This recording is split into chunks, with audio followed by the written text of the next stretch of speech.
Friends, welcome to mathematics doctor Sonen Gupta online maths class. Dear friends, आपने previous lecture देखा था किस प्रकार से मैंने आपको ordinary differential equation and their application पर सेट ए कराया था, जिसमें हमने बेसिकली बात करी थी second order differential equation, that means हम removal of first derivative, one known solution method and changing of independent variable, and साथ में हमने बात करता वेरिएशन ऑफ पैरामीटर।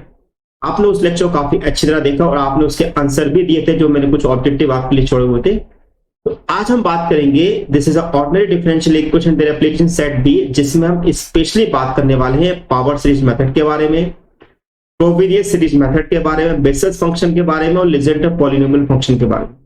तो डियर फ्रेंड्स, अगर आप मेरे चैनल पर नए आए हुए हैं, चैनल को अभी तक आपने सब्सक्राइब नहीं किया तो चैनल को सब्सक्राइब करो, बेल आइकन प्रेस करो, जिससे कि आपको फर्दर नोटिफिकेशन मिलता रहे। साथ में आप मेरी वेबसाइट पर विजिट करना ना भूलिएगा, www.sonendragupta.blogspot.com और www.sonendragupta.com, क्योंकि इन वेबसाइट पर विजिट करने से आपको बेनिफिट ये मिलेगा कि आपको प्रीवियस सेमेस्टर के पेपर, आरजी के पेपर के सॉल्यूशन मिलेंगे, साथ में आपको सेट बी की आपको पीडीएफ भी वहां पर अवेलेबल होगी। आइए स्टार्ट करते हैं सेट बी।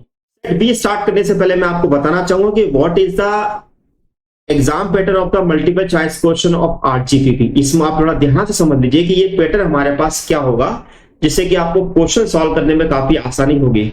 सबसे पहले आप ये समझिए कि आपको जो भी क्वेश्चन दिए जाएंगे वो आपको, जो आपके पास टाइम होगा वो 2 आवर्स का होगा।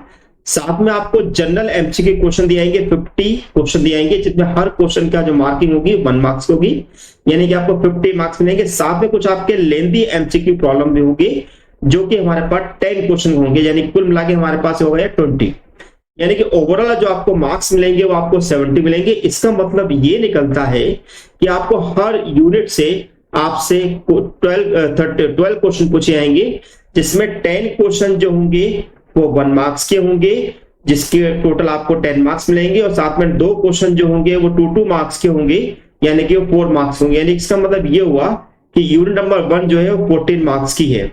इसी प्रकार आपको यूनिट नंबर 2, यूनिट नंबर 3 और यूनिट नंबर 4 और यूनिट नंबर 5 आपके लिए होगी।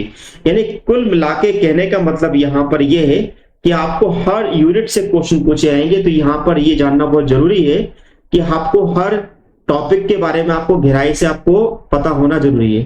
तो इसलिए हम यहाँ पर जो लेक्चर बना रहे हैं वो इस प्रकार से लेक्चर बना रहे हैं, इस प्रकार से ऑब्जेक्टिव क्वेश्चन सॉल्व करा रहे हैं, जिससे कि आपको हर चीज के बारे में आपको बताया जा सके। क्योंकि मल्टीपल चॉइस क्वेश्चन को सॉल्व करने से पहले आपको पूरी की पूरी थ्योरी आपको डिस्कस की जाती है, थ्योरी बताई जाती है, उसके बाद फिर बेस आपको मल्टीपल चॉइस क्वेश्चन कराए जाते हैं। आइए स्टार्ट करते हैं मल्टीपल चॉइस क्वेश्चन से पहले थ्योरी।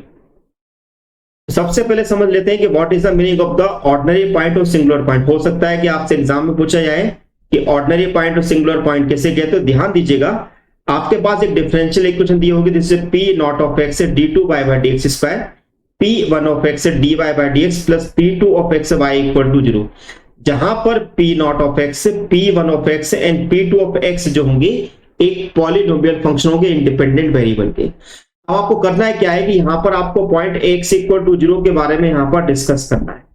अब हम क्या करेंगे, जो भी आपका हाईएस्ट डेरिवेटिव होगा, जैसे कि यहां पर आपको हाईएस्ट डेरिवेटिव जो मिल रहा है वो d2 y by dx square मिल रहा है, तो इसका हाईएस्ट डेरिवेटिव जो है वो P नॉट ऑफ x बन गया।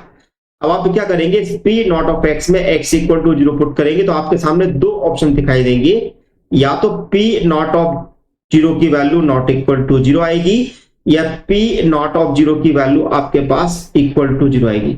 यदि आपके पास P नॉट ऑफ 0 की वैल्यू नॉट इक्वल टू 0 आती है, तो ऐसी कंडीशन में हमारा x इक्वल टू 0 जो पॉइंट है वो कहलाएगा ऑर्डिनरी पॉइंट, और यदि वैल्यू 0 के इक्वल आती है तो ऐसी कंडीशन में कहलाएगा सिंगुलर पॉइंट। अब यहां पर हमारी कुछ स्टैंडर्ड डिफरेंशियल इक्वेशन है जिनको हमें याद रखना है, क्योंकि इसमें n की वैल्यू चेंज करने पर आपसे डिफरेंशियल इक्वेशन चेंज हो जाती है, तो ये नाम से पूछी जाती है। तो ये डिफरेंशियल इक्वेशन आपको अच्छी तरीके से याद होना चाहिए। तो पहली डिफरेंशियल इक्वेशन है लीजेंडर डिफरेंशियल इक्वेशन, जिसका ऑर्डर होता है n।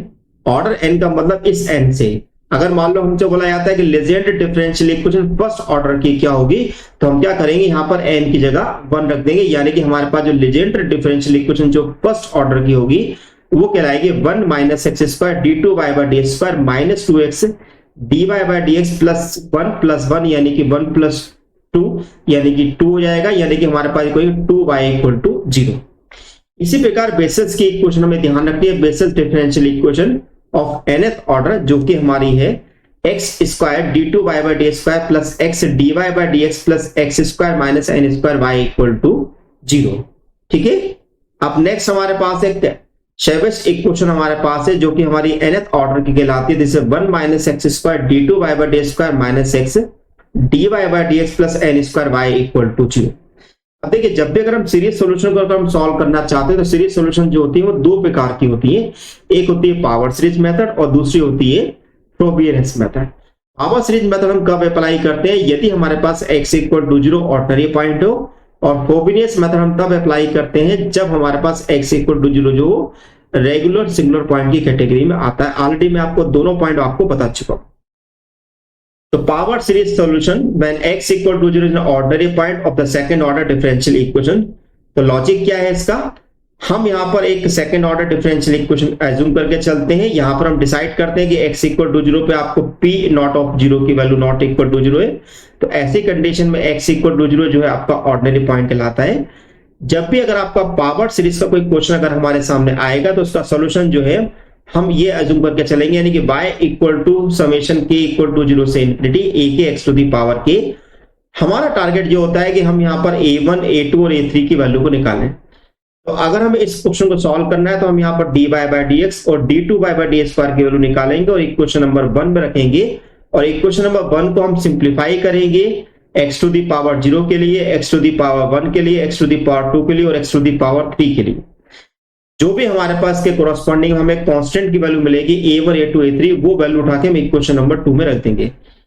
इस प्रकार से पावर सीरीज मेथड सॉल्व करते हैं। कैसे क्वेश्चन सॉल्व किया जाएगा, तो इसके लिए अगर आपको पूरा डिस्क्रिप्टिव फॉर्म में अगर आपको वीडियो देखना है तो आपको लेक्चर के डिस्क्रिप्शन बॉक्स में आपको पावर सीरीज के क्वेश्चन का लिंक मिल जाएगा।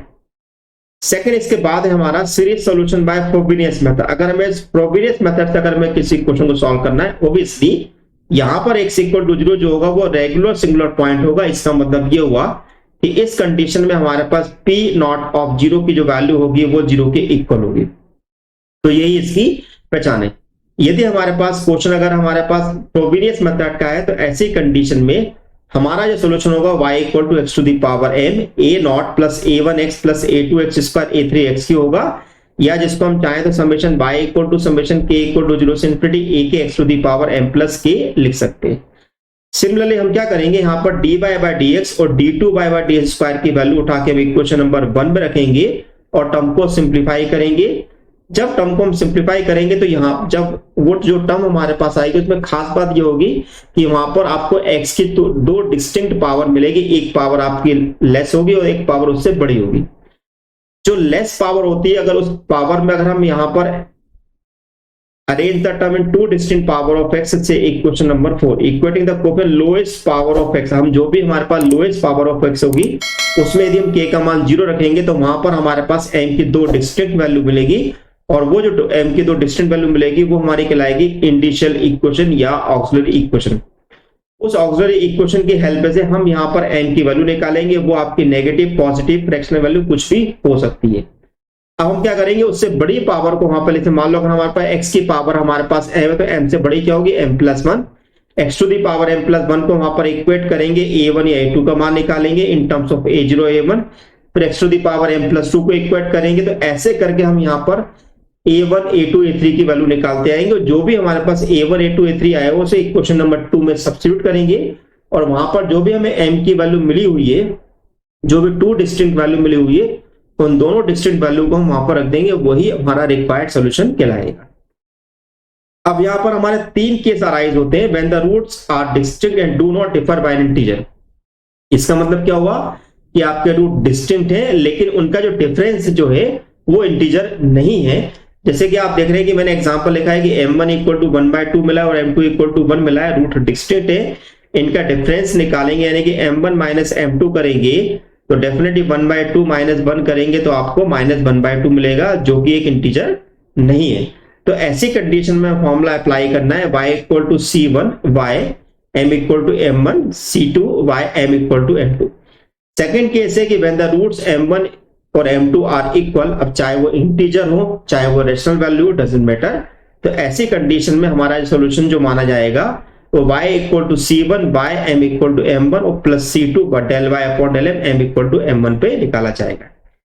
केस नंबर थर्ड हमारा है when the roots M1 M2 are distinct and differ by an integer. ध्यान दीजिएगा M1 M2 हमारे पास डिस्टिंक्ट है, लेकिन उनका जो डिफरेंस है वो एक इंटीजर है। लेकिन साथ में इस बात का भी ध्यान दीजिएगा कि यहां पर आपके पास जो वैल्यू होगी, यहां पर M1 जो है M2 से ग्रेटर होगा।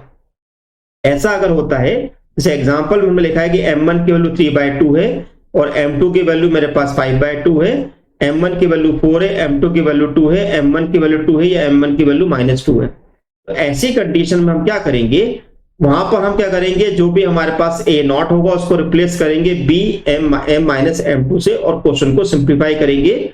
और ऐसी कंडीशन में हमारा जो सोल्यूशन होगा y equal to C1 by m equal to M1 और C2 del y upon del m equal to A2। Frobenius series के क्वेश्चन किस प्रकार से सॉल्व कराए जाते हैं, कैसे सॉल्व कराए जाते हैं, उसके लिए आपको मेरा वीडियो लेक्चर देखना पड़ेगा, जो कि लेक्चर के डिस्क्रिप्शन बॉक्स में रखा है, क्योंकि ये काफी लेंथी टॉपिक है हमारा। नेक्स्ट इसके बाद आता है बेसल्स फंक्शन या बेसल्स इक्वेशन और बेसल्स डिफरेंशियल इक्वेशन। जैसे कि मैंने अभी आपको बताया कि बेसल्स की nth ऑर्डर की जो डिफरेंशियल इक्वेशन होती है वो x² d2y/d² minus plus x dy/dx plus x² minus n² y equal to 0 होती है। इस इक्वेशन को हमेशा ध्यान रखिएगा। अगर आपसे बोल दिया है कि बेसल्स की फर्स्ट ऑर्डर की डिफरेंशियल इक्वेशन बताओ, तो यहाँ पर n इक्वल टू 1 रखोगे। अगर आपको बोला जाता है कि बेसल्स की सेकंड ऑर्डर की डिफरेंशियल इक्वेशन बताओ, तो n इक्वल टू 2 रख दोगे। इस प्रकार से आपको इक्वेशन ये याद रखनी है। जब भी अगर हम बेसल्स का जो सॉल्यूशन निकालते हैं, तो बेसल का सॉल्यूशन जो होता है वो Jn ऑफ x कहलाता है। तो बेसल्स पे यहाँ पर जब सॉल्यूशन निकाले जाते हैं, तो यहाँ पर दो टाइप के सॉल्यूशन निकाले जाते हैं। पहला निकाला जाता है फर्स्ट काइंड और दूसरा निकाला जाता है सेकंड काइंड। बेसल्स का जो फर्स्ट काइंड होता है उसको हम डिनोट करते हैं Jn ऑफ x से, और इस Jn ऑफ x की जो वैल्यू होती है वो समेशन k इक्वल टू 0 से infinity -1 to the power k upon factor के gamma n plus k plus 1 x upon 2 की पावर n प्लस 2 के। इसी प्रकार अगर हमें बेसल्स की सेकंड यानी कि बेसल्स का सेकंड काइंड हमें निकालना है, तो यहाँ पर Jn की जगह हमारे पास j minus n of x हो जाता है, और बस जहां जहां n आया हुआ है वहां पर हमें -n रखना होगा। ओके, नेक्स्ट बेसल्स के रिकरेंस रिलेशन है। तो इन रिकरेंस रिलेशन को आप अच्छी तरह ध्यान रखिएगा। जैसे कि हमारा फर्स्ट है straight into first recurrence relation, तो यहाँ पर d upon dx x to the power n jn of x equal to होता है x to the power n jn minus 1 of x। ये आपको याद होना चाहिए। सेकंड हमारे पास इसी टर्म को अगर हम डिफरेंशिएट करके सिंप्लीफाई कर देते हैं तो ये रिलेशन मिल जाता है। इसी प्रकार बेसल्स का सेकंड रिकरेंस रिलेशन जो होता है वो d upon dx x to the power minus n jn of x जो होता है वो minus x to the power minus n jn plus 1 of होता है। तो ये आपको रिलेशन याद होना चाहिए कि अगर d upon dx x to the power jn of x होता है तो क्या होगा, d upon dx x to the power minus jn of x होगा तो क्या होगा।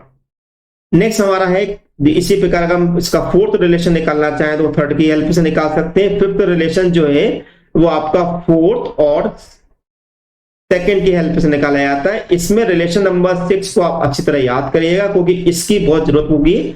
जब भी अगर किसी क्वेश्चन में ऐसा बोला जाता है कि भाई आप J4 को J0 या J1 की फॉर्म में लिखिए, तो ऐसी कंडीशन में इस फॉर्मूले का यूज करेंगे, यानी कि 2n Jn of x equal to x Jn plus 1 plus Jn minus 1। अब यहां पर बेसिस से कुछ इंपॉर्टेंट रिलेशन है, इन रिलेशन को आप क्या कहते हैं, क्योंकि ये आपसे ऑब्जेक्टिव फॉर्म में पूछे जा सकते हैं। पहला है कि Jn ऑफ माइनस x जो होता है वो -1 to the power n Jn of x होता है। दूसरा आपका है J minus n of x जो होता है -1 to the power n Jn of x होता है। यहाँ पर n जो है ग्रेटेस्ट पॉजिटिव इंटीजर है, जबकि फर्स्ट वाले में आपका n पॉजिटिव और नेगेटिव दोनों हो सकते हैं, लेकिन सेकंड वाले में आपका n जो है पॉजिटिव इंटीजर के बारे में बात की आ रही है। J1/2 की जो वैल्यू होती है वो √2 upon pi x sine x होती है, और J माइनस हाफ की जो वैल्यू होती है वो √2 upon pi x cos x होती है। अब नेक्स्ट हम बात कर रहे हैं लीजेंड्रे इक्वेशन या लीजेंड्रे डिफरेंशियल इक्वेशन। जैसे कि मैंने अभी आपको बताया कि लीजेंड की सेकंड ऑर्डर लीजेंड्रे की nth ऑर्डर की डिफरेंशियल इक्वेशन होती है, जिसकी स्टैंडर्ड फॉर्म जो होती है 1 minus x square d2y/d² minus 2x dy/dx plus n plus 1 y equal to 0 होती है। यदि अगर हमें इसको फर्स्ट ऑर्डर के लिए लिखना है तो n के लिए 1 लिख दोगे, अगर आपको इसको सेकंड ऑर्डर के लिए लिखना है तो n इक्वल टू 2 रख दोगे। ओके, अब यहाँ पर जो लीजेंड डिफरेंशियल इक्वेशन होता है वो n जो होता है वो रियल और कॉम्प्लेक्स नंबर दोनों हो सकते हैं, लेकिन हम यहाँ पर अपने सिलेबस में जो स्पेशली बात कर रहे हैं वो only positive integral value of n के लिए ही बात करेंगे। Solution of legend differential equation. Solution जब भी अगर हमें लीजेंड डिफरेंशियल इक्वेशन का सॉल्यूशन निकालना होता है तो उसके यहाँ पर दो सॉल्यूशन होते हैं। पहला कहलाता है Pn ऑफ x और दूसरा कहलाता है Qn ऑफ x। जहां पर Pn ऑफ x जो होता है वो आपका लीजेंड फर्स्ट काइंड कहलाता है, जबकि Qn ऑफ x जो होता है वो लीजेंड सेकंड काइंड की कैटेगरी में आता है। पॉइंट नंबर 4.3 यानी कि first kind of order n in that is Pn of x। यहाँ पर Pn ऑफ x की जो वैल्यू होती है इसको आपको याद करना पड़ेगा, कई बार आपसे पूछ सकते हैं। इसी प्रकार हमें Qn ऑफ x के बारे में बात करेगा तो Qn ऑफ x की वैल्यू ये होगी। हाँ, सबसे इंपॉर्टेंट चीज है कि आपसे ऑब्जेक्टिव में पूछ सकता है कि आप बताइए कि हमारे पास लीजेंड पॉलिनोमियल फर्स्ट काइंड किस टाइप की सीरीज होती है। तो आपको ध्यान रखना है कि ये हमेशा टर्मिनेटिंग सीरीज होती है, कहलाती है टर्मिनेटिंग सीरीज कहलाती है, जबकि हमारी लीजेंड सेकंड काइंड जो होता है वो नॉन टर्मिनेटिंग सीरीज की फॉर्म में आता है। Okay, generating function of Pn of x. If n is positive integer, then 1 minus 2xt plus t square to the power minus half equal to summation n equal to 0 से infinity t to the power n Pn of x होता है। ध्यान रखिएगा कि यहाँ पर mod x की जो वैल्यू होती है वो लेस देन इक्वल टू 1 और mod t जो होता है वो लेस देन इक्वल टू 1 होता है।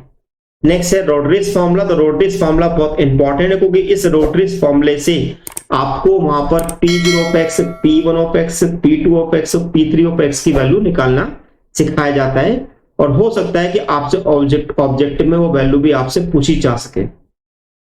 तो रोड्रिग्स का जो जनरल फॉर्मूला जो होता है 1/2 to the power n factor n dn अपॉन dxn x square minus 1 to the power n होता है। अगर इस फॉर्मूले के अंदर अगर आप n की वैल्यू 1, 2, 3 रखेंगे तो आपको वहां पर P1, P2 और P3 की वैल्यू हमें मिल जाएगी। तो डियर फ्रेंड्स, आपको मेरा लेक्चर कैसा लग रहा है? लेक्चर पे अगर आप पहली बार आप चैनल पे जुड़े हुए हैं तो चैनल को सब्सक्राइब करना ना भूलिएगा और लाइक जरूर करिएगा, जिससे कि आप इस लाइक को 100 तक पहुंचा सकें। इसी प्रकार हमारे पास लीजेंड की कुछ रिकरेंस रिलेशन भी होते हैं। इन रिकरेंस रिलेशन को आपको याद रखना है कि 2n+1 x Pn of x equal to n+1 Pn+1 plus n Pn-1 होता है। Second n Pn of x equal to x Pn dash of x minus Pn-1 of x होता है। Third 2n+1 Pn of x equal to P dash n+1 minus P dash n-1 होता है।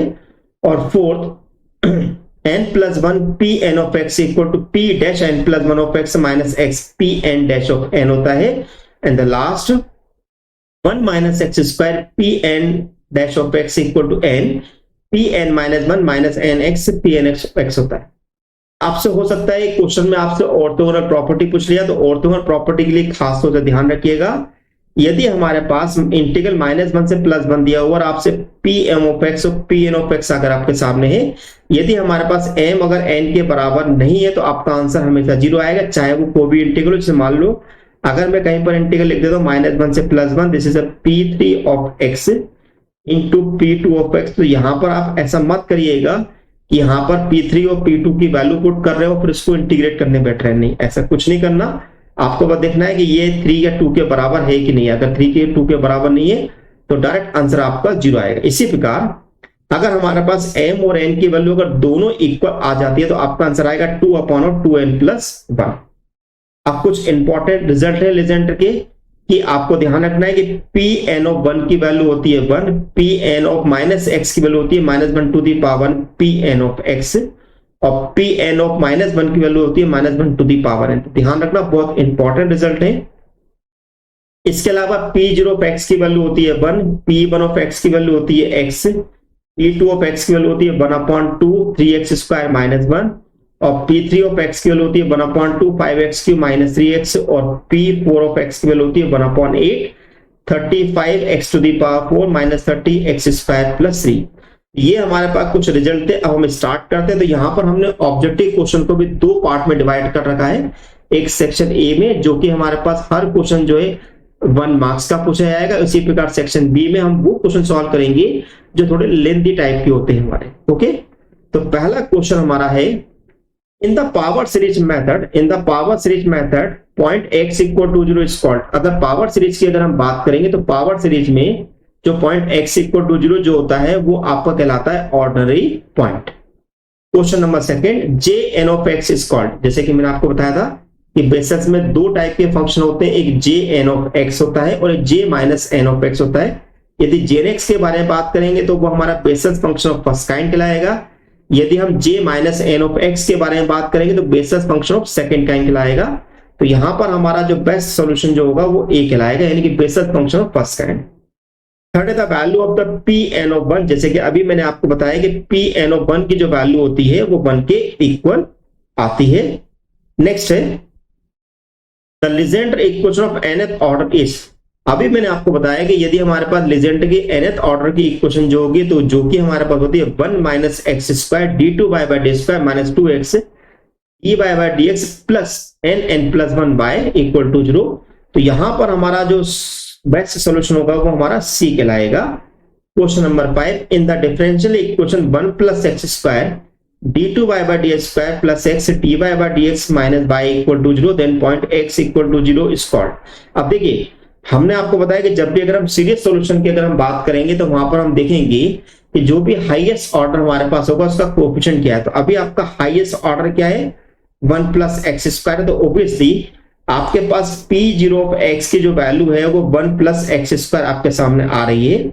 और जैसा कि मैं साफ साफ देख रहा हूं कि अगर मैं यहाँ पर 0 रखता हूं तो डेफिनेटली ये वैल्यू 1 मिलेगी जो कि नॉट इक्वल टू 0 होगी। तो इसका मतलब ये हुआ कि x इक्वल टू 0 जो है वो आपका कहलाएगा ऑर्डिनरी पॉइंट।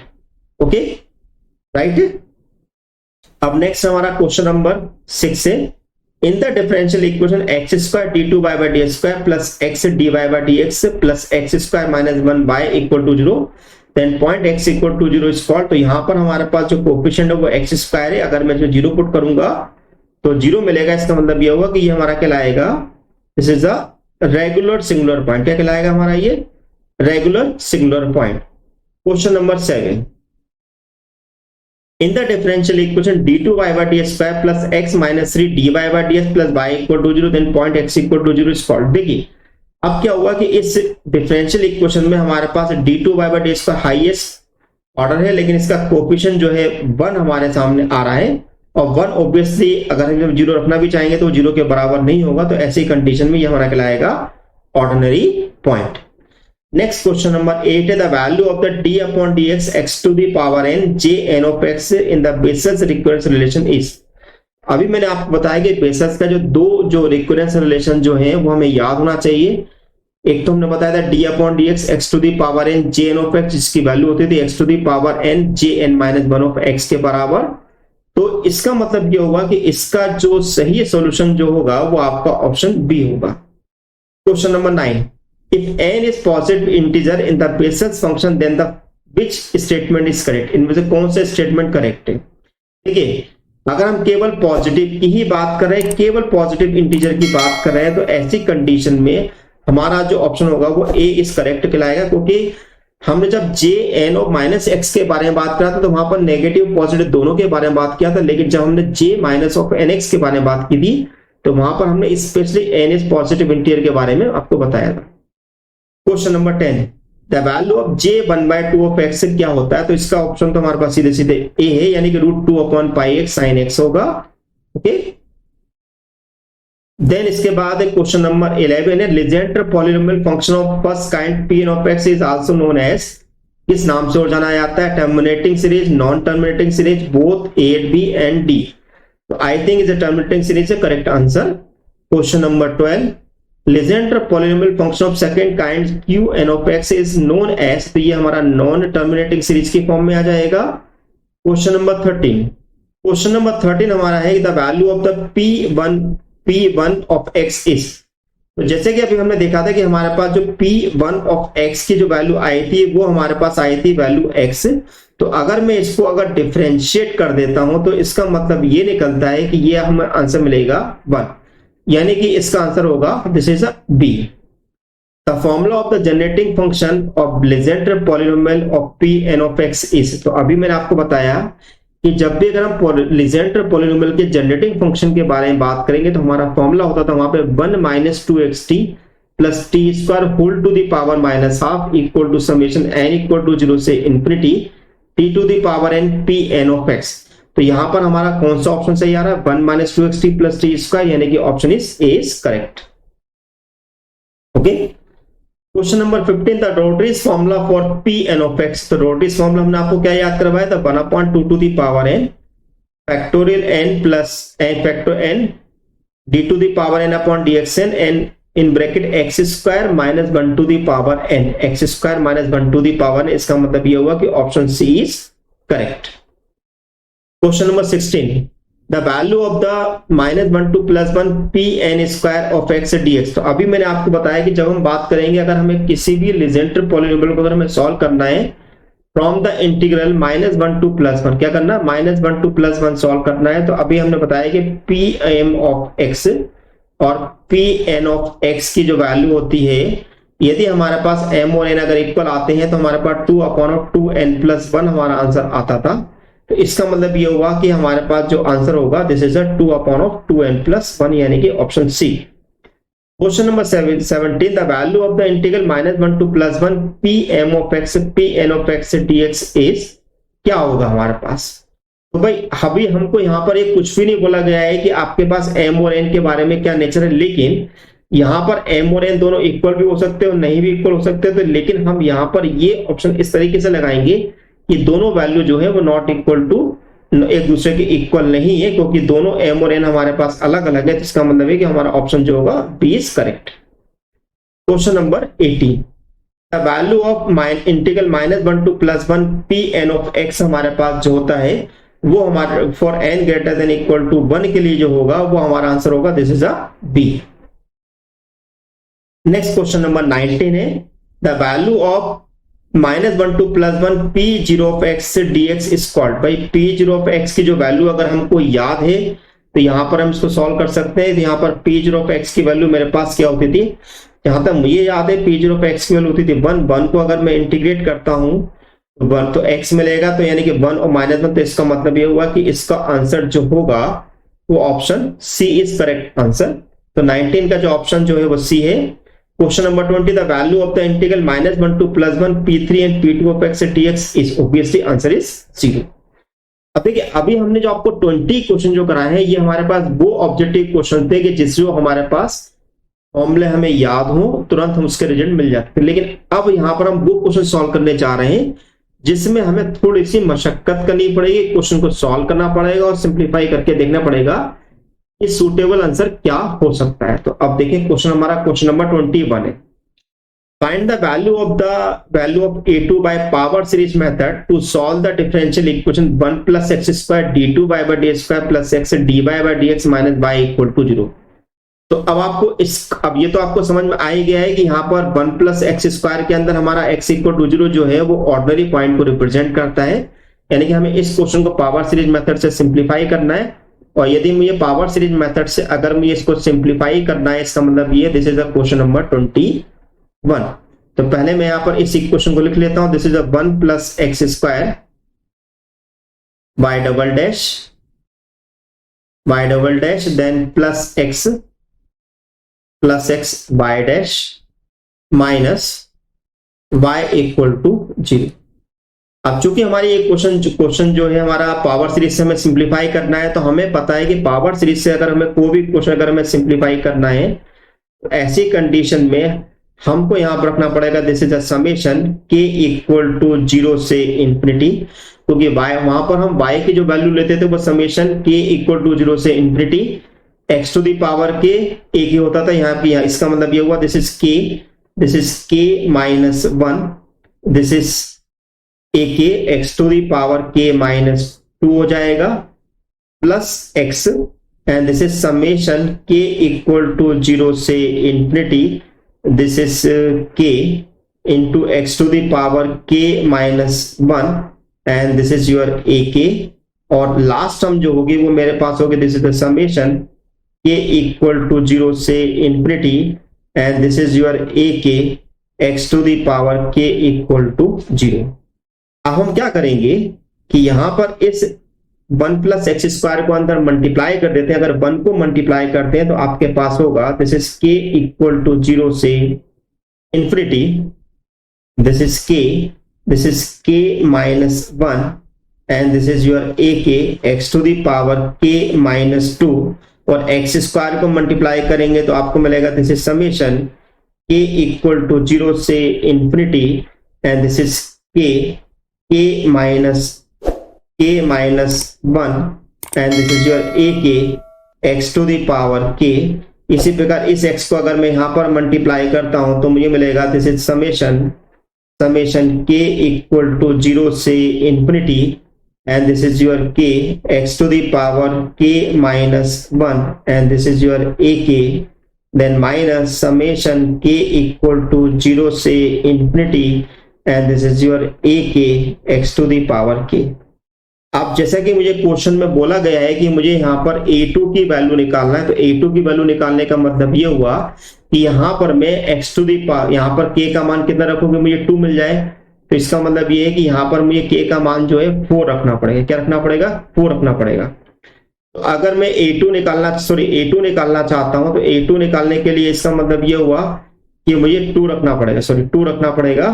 तो a2 निकालने के क्या करेंगे, यहाँ पर k का मान रखना है 2, तो कितना मिलेगा, जैसे 2 माइनस 1 a2 प्लस यहाँ पर मुझे k का मान रखना पड़ेगा कितना,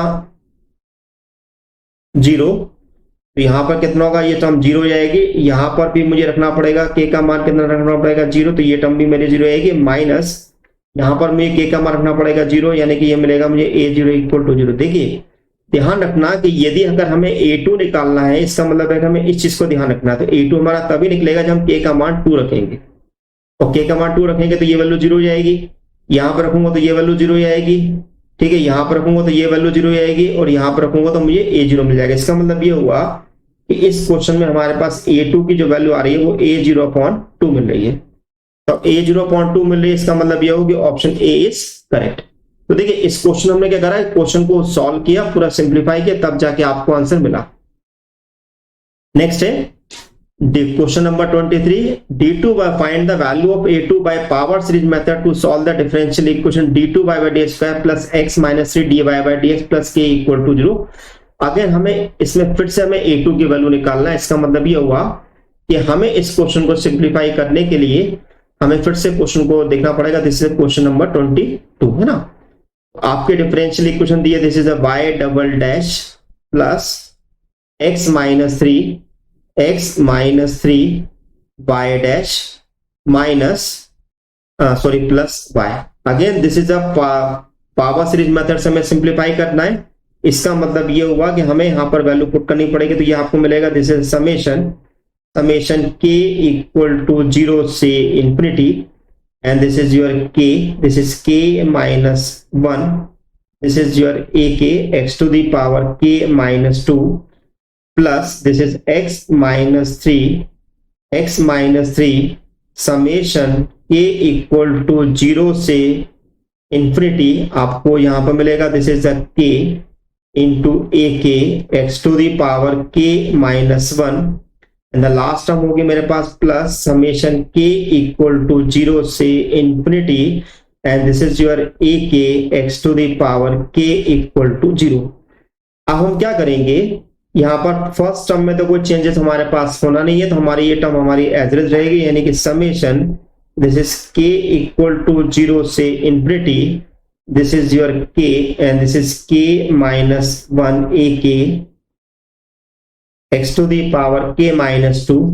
इधर हम x का मल्टीप्लाई करेंगे तो आपको मिलेगा this is summation k equal to 0 से infinity and this is your k ak x to the power k हो जाएगा, -3 से मल्टीप्लाई करेंगे तो -3 समेशन k इक्वल टू 0 से infinity and this is your k ak x to the power k minus 1 and plus summation k equal to 0 से infinity and this is your ak x to the power k equal to 0। अब जैसे कि आपसे बोला गया है कि हमें a2 निकालना है, इसका a2 निकालने का मतलब ये हुआ कि यहाँ पर मुझे k का मान रखना पड़ेगा 2, तो अगर मैंने यहाँ पर k इक्वल टू अगर मैं 2 रख रहा हूं, तो k इक्वल टू अगर मैं 2 रख रहा हूं, तो इसका मतलब ये होगा this is 2 minus 1 a2। Okay, अगर मैं यहाँ पर रखना चाहता हूं दिस इज योर a2, तो यहाँ पर k का मान कितना रखना पड़ेगा, मुझे 0 रखना पड़ेगा, तो ये टर्म हो जाएगी 0 माइनस 3, यहाँ पर मुझे k का मान रखना पड़ेगा 1, तो यहाँ पर मिलेगा this is the 3a1 plus यहाँ पर रखना पड़ेगा k का मान 0, तो ये हो जाएगा a0। ओके, तो ये आपके पास हो जाएगा this is 2a2 equal to आपके पास होगा this 3a1 minus a0। That means a2 का मान जो आपके पास आ रहा है वो 3/2 a1 माइनस a0/2 हमें मिल रहा है। देखिए हमारा कौन सा ऑप्शन सही होगा। a2 का मान मिल रहा है 3/2 a1। यहाँ पर तो कोई ऑप्शन ही मुझे दिखाई नहीं दे रहा है। इसका मतलब ये है कि ऑप्शन हमारे पास अगर यहाँ पर माइनस साइन होता तो मिल जाता। इसका मतलब कि इसका आंसर आएगा नन ऑफ दिस। एक बार चेक कर लें हम, यहाँ पर कोई हमने गलती तो नहीं की हुई है। माइनस साइन का मल्टीप्लाई किया हुआ है, सही है। अगर हमने 2 रखा तो a2 हो गया। यहाँ पर हमने 1 रखा, यहाँ पर 1 रखेंगे, यहाँ पर 1 रखेंगे, 0 रखेंगे तो 0 हो जाएगा, सही है। तो यहाँ पर हमने 1 रखा तो यहाँ पर हो जाएगा मेरे पास -3a1 और यहाँ पर होएगा 0, तो ये शिफ्ट होगा, तो आंसर इज करेक्ट। चलिए क्वेश्चन नंबर 23। क्वेश्चन नंबर 23 बोला गया था polynomial f of x equal to 4x³ plus 6x square plus 7x plus 2 in terms of Legendre लिखना है।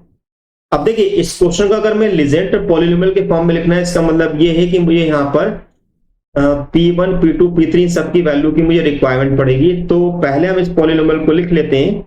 नाउ से this is the polynomial, this is the question number 23 है। तो पहले हम यहाँ पर पॉलिनोमियल लिख लेते हैं। तो हमारा पॉलिनोमियल जो है this is the f of x equal to 4x³ this is 4x³ plus 6x square plus 7x plus 2, है ना।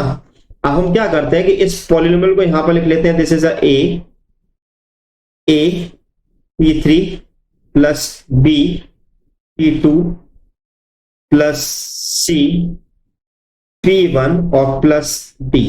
ओके, इससे बेनिफिट हमें ये मिलेगा कि हमारे पास जो इक्वेशन जो है 4x³ यानी कि 4x³ plus 6x square plus 7x plus 2 equal to a। P3 की हमें यहां पर वैल्यू की जरूरत पड़ेगी। तो P3 की वैल्यू हमें निकालने के लिए हमें पीछे बढ़ना पड़ेगा। तो P3 की वैल्यू हमारे पास क्या थी, P3 था मेरे पास 1/2 5x³। तो this is 5x³ minus 3x divided by 2 हो गया। And this is b P2 of x। तो P2 ऑफ x की वैल्यू थे 3x स्क्वायर माइनस 1/2 हो जाएगा। Okay, then plus c P1 of x। तो P1 ऑफ x की value है मेरे पास x और d दैट मीन्स P0। तो P0 की वैल्यू मेरे पास है 1, है ना। अब हमें इन इक्वेशन को कंपेयर करना और यहां पर हमें ABC की वैल्यू को निकालना है। तो देखो भाई यहां पर अगर हम x³ की बात करेंगे तो x³ का कोएफिशिएंट मेरे पास 5a/2 मिला, यानी कि 5a/2 जो होगा वो बराबर होगा 4 के। इसका मतलब ये हुआ कि a की जो वैल्यू होगी वो हमारी कहलाएगी दिस इज 8/5। ओके, अब हम x² की बात करेंगे तो x² हमारे पास क्या मिला, 3b/2।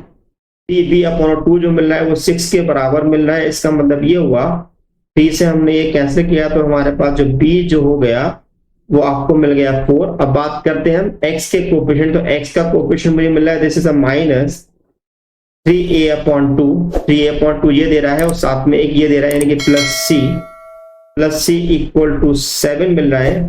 तो यहां से हमें c की वैल्यू मिलेगी दिस इज 7 प्लस 3/2 इंटू 8/5, है ना। 2 से हमने ये कैंसिल किया तो 4 हो गया। तो 5 से 35 प्लस 12 यानी कि 47, ये हो गया 47/5। एंड द कांस्टेंट टर्म की बात करें तो कांस्टेंट टर्म हमारे पास क्या आ रही है, this is the -b/2 plus d, है ना। इक्वल टू मुझे मिल रहा है 2 के बराबर, तो d इक्वल टू मेरे पास होगा दिस 2 प्लस b की वैल्यू थी 4 यानी कि जो है 2 यानी कि 4। इसका मतलब ये हुआ कि मेरे पास जो a जो है वो आपके पास आ रहा है 8/5, b मेरे पास आ रहा है 4, c मेरे पास आ रहा है 47/5 और d मेरे पास आ रहा है 4। तो ये मेरे पास आंसर होना चाहिए। तो 8/5, तो देखिए कौन सा आंसर इसमें हमारे पास आ रहा है, 8/5 आ रहा है, देन उसके बाद 4 मिल रहा है, 47/5 और 4 मिल रहा है। इसका मतलब ये कि इसका ऑप्शन जो है B is correct. Okay, question number 24, the value of the -1 2 + 1 2x - 1 p1 of x। तो अभी हमने देखा कि p1 of x की जो वैल्यू है वो p1 of x की जो वैल्यू है वो x के बराबर है। तो इसका मतलब ये हुआ कि अगर मैं यहाँ पर x अगर मैं यहाँ पर रख देता हूं तो यानी कि ये हो जाएगा this is a -1 2 + 1 this is 2x² dx minus this is -1 2 + 1 और ये हमारा हो जाएगा x, है ना। तो इसका मतलब ये होगा कि ये वाला इंटीग्रल तो मेरा हो गया 0, यहां पर मैं इसको करूंगा तो कितना आएगा, दिस इज 4 और x² कितना होगा x³ 3, है ना। तो यहां पर अगर मैं वैल्यू पुट करता हूं तो मेरे पास क्या होगा 0 to 1 यानी कि मेरे पास 4/3 मेरा करेक्ट आंसर होगा। तो 4/3 तो मेरे पास कोई क्वेश्चन है ही नहीं है, वैसे ये 4/3 ये होगा, option D is correct. Question number 25, the value of J3 of x, J3 of x की वैल्यू क्या होती है। J3/2 की वैल्यू में निकालें तो J3/2 इसमें से कोई भी ऑप्शन नहीं है मेरे पास, this is option number D. Question number 26, अभी जैसे मैंने आपको बताया कि जब भी अगर हमें J3 को अगर हमें J0 J1 की फॉर्म में लिखना है तो वहां पर हमें एक फॉर्मूला याद होना जरूरी है। उस फॉर्मूले को किस प्रकार से लिखते हैं तो याद कर देखें यार उसको। तो हमारा क्वेश्चन है दिस इज योर दिस, तो ये हमारा क्वेश्चन है, this is the question number 26। तो फॉर्मूला हमारा था this is the 2n Jn equal to x in bracket Jn - 1 n - 1 plus Jn + 1, है ना। तो यहां पर हम क्या करते हैं, दिस इज Jn + 1 को हम एक तरफ रखते हैं और यहां पर हम लिखते हैं this is 2n/x Jn - Jn - 1। अब हम क्या करते हैं कि इसको n = 1 के लिए निकालते हैं, n = 1 के लिए निकालते हैं तो आपको मिलेगा दिस इज J2 की वैल्यू मिलेगी हमारे पास this is 2/x this is J1 - J0। अगर हम इसी में अगर हम n अगर हम 2 पुट करते हैं क्योंकि हमें J3 निकालना है तो हमारे पास होगा this is J3 = 4/x this is your J2 - J1। अब मेरे पास जो J2 की जो वैल्यू है वो मेरे पास कितनी आई थी, this is 2/x J1 - J0 and this is your J1, है ना। ये मेरे पास होगा this is 8/x² J1 - 4/x J0 - J1। इसका मतलब ये हुआ कि J1 अगर मैं कॉमन निकालता हूं तो 8 - x² J1 - 4/x J0। तो ये ऑप्शन होना चाहिए। तो देखिए कौन सा ऑप्शन हमारे पास है, 8 - x² J1 देन -4/x यानी कि option A is correct. Dear friends, मैंने यहाँ पर आपको 2 टाइप के ऑब्जेक्टिव क्वेश्चन सॉल्व कराए हैं। पहले ऑब्जेक्टिव क्वेश्चन जो मल्टीपल चॉइस क्वेश्चन थे जो 1 मार्क के पूछे जाते हैं और दूसरा वो जिसमें हमारे पास क्वेश्चन जो है 2 मार्क के पूछे जाते हैं। तो आपको मेरा लेक्चर ये कैसा लगा है मुझे जरूर बताइएगा और लेक्चर के कमेंट में लिखना बोलिएगा कि लेक्चर आपको कैसा लगा है। साथ में अगर आप मेरे चैनल पर नए आए हुए हैं तो चैनल को सब्सक्राइब, बेल आइकन को प्रेस करना ना भूलेगा। Thank you so much and thank you